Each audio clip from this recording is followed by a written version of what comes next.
What's up guys, my name is Ryan and I spent most of my life living in the United States and I want to show you my favorite places. So here's my USA top 25.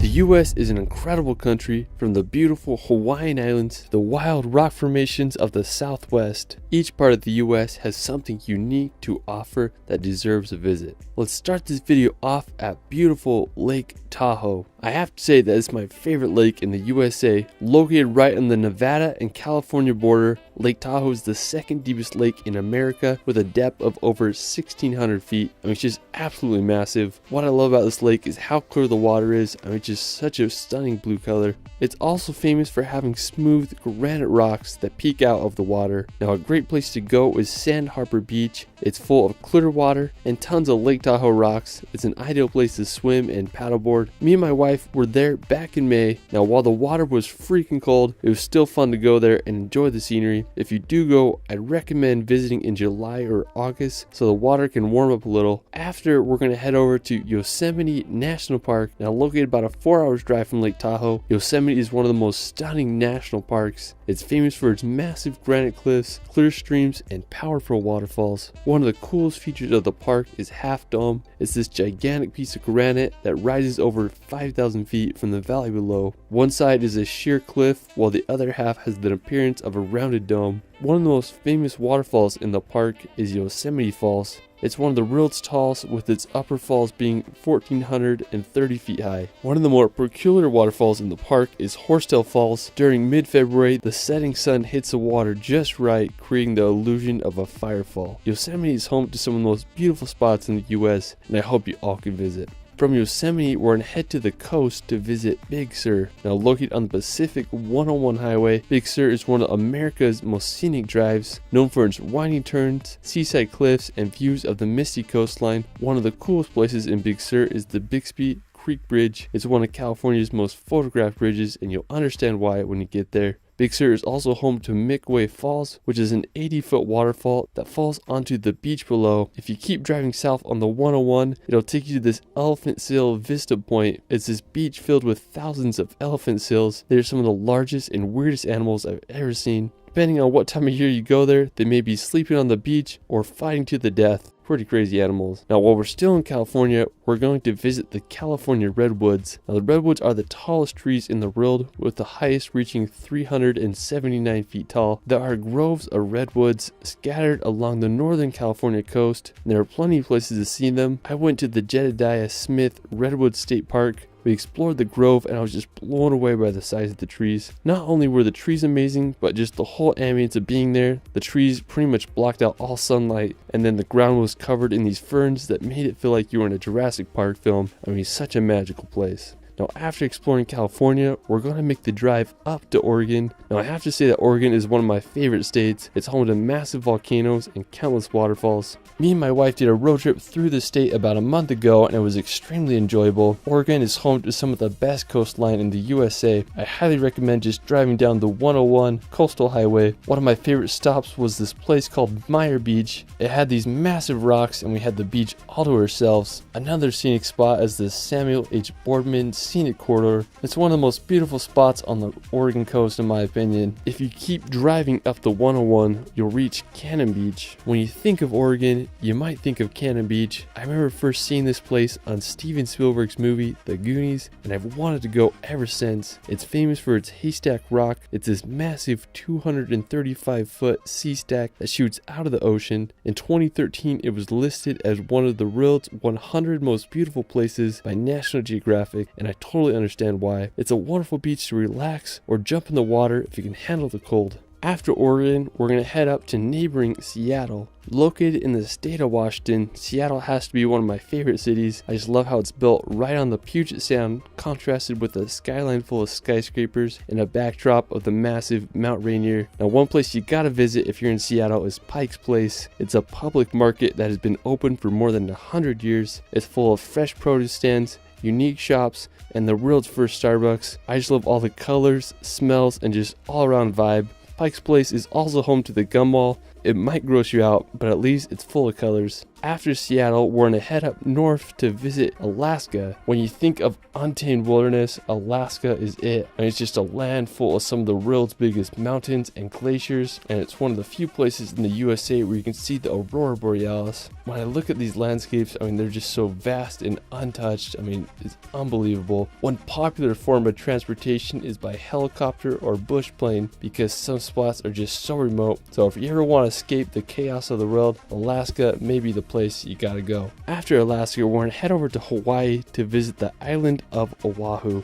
All the Hawaiian Islands, I have to say Oahu is my favorite. I lived there for over 8 months on the North Shore, and it was some of the greatest times of my life. If you love hiking, surfing, or adventures, Oahu is the place for you. One of the most popular places on Oahu is Waikiki. It's a perfect combination of city and ocean. The beach is lined with high-rise hotels and shops. It's a perfect place to surf and catch some waves. Another one of the most famous places on Oahu is the North Shore. The North Shore is 17 miles of coastline that is home to some of the greatest surfing in the world. One of the most well-known beaches on the North Shore is the Banzai Pipeline. The waves are created by a super sharp and dangerous reef that causes the waves to break just right. During the winter months, some of the most popular surfing competitions are held here, and the waves can reach over 20 feet high. When there aren't crazy waves, I love swimming on the North Shore. The water is so clear and the waves are just such a fun time to swim in. While we're still in Hawaii, we're going to head over to the island of Kauai. Of all the Hawaiian islands, Kauai is the oldest, making it the most beautiful and diverse. It's nicknamed the Garden Island, and when you go there, you'll understand why. One of my favorite places is the Na Pali Coast. There are very few places in the world, if any, that match the beauty of this coastline. The Na Pali Coast is filled with sea cliffs that rise 3,000 feet from the ocean, contrasted with deep, narrow valleys that empty to the sea below. There's several ways to experience the Na Pali Coast.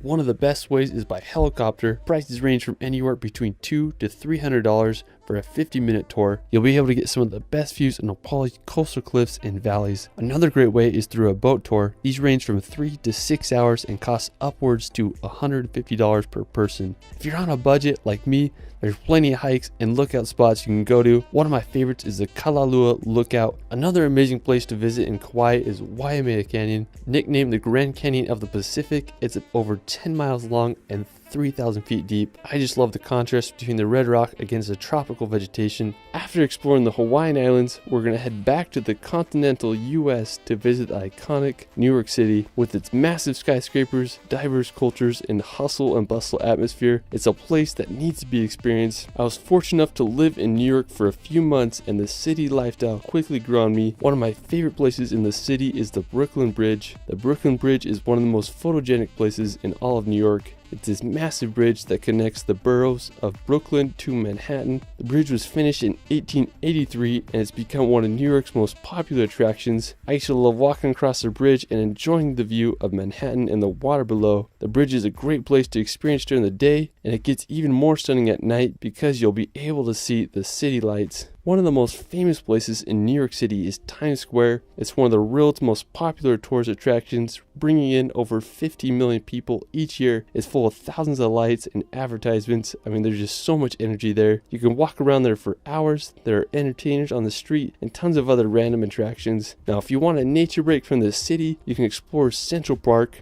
Opened in 1876, it's home to beautiful bridges, tons of walkways where you can exercise or ride a bike. I mean, just such a beautiful contrast between the hectic city life. After exploring New York, we're going to head over to the nearby region of New England, now located in the northeastern part of the US. New England is comprised of Vermont, New Hampshire, Massachusetts, Connecticut, Rhode Island, and Maine. New England is one of the most historical regions in the US. It's where the Pilgrims settled in 1620, and it's also where the Revolutionary War was born. I mean, just such a fascinating region. The most populous city in New England is Boston. Located in the state of Massachusetts, Boston is one of the oldest municipalities in the U.S., founded in 1630 by the Puritan settlers. Historical events such as the Boston Tea Party took place during the Revolutionary War here. Today, Boston is a thriving city, home to universities such as Harvard and MIT. Now, if you want to escape the city and see some nature, I suggest going to Vermont. This may be one of the best places to visit during fall. The trees turn to unbelievable red, orange, and yellow colors. Vermont is also home to historical towns such as Brattleboro. Now, another one of my favorite states in New England England is Maine.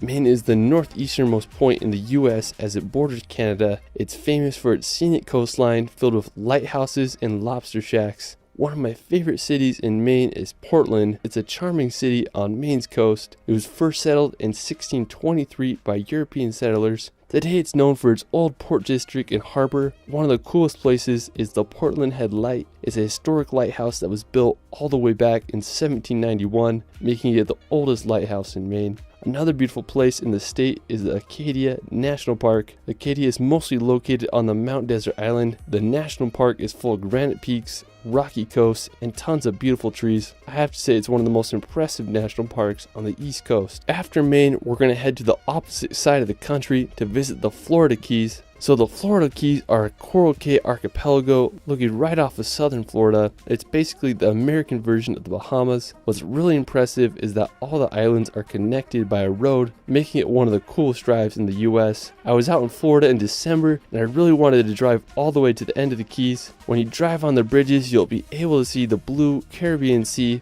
One of the most impressive ones is the 7 Mile Bridge. At the time of its construction, it was one of the longest bridges in the world. I mean, it just looks like it never ends.